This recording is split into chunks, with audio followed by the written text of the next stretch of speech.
Hello বন্ধুরা, কেমন আছো সবাই? আশা করি সবাই ভালো আছো। আমিও ভালো আছি। এই যে তোমাদের কাছে নিয়ে এসেছি ছোট্ট একটি টিপস। যদি ঘরে বেশি পরিমাণে আদা নিয়ে আসা হয় আর আদা যদি নষ্ট হয় তাহলে এইরকম করবে।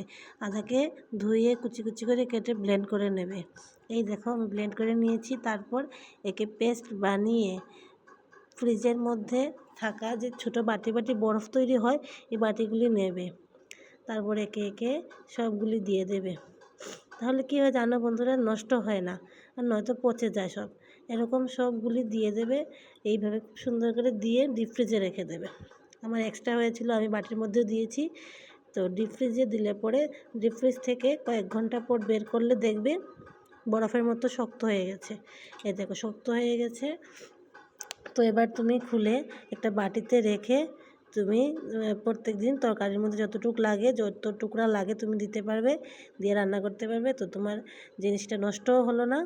যদি ভিডিওটা ভালো লাগে তবে একটু শেয়ার করে দিও, লাইক করো, কমেন্ট করো। থ্যাংক ইউ সবাইকে।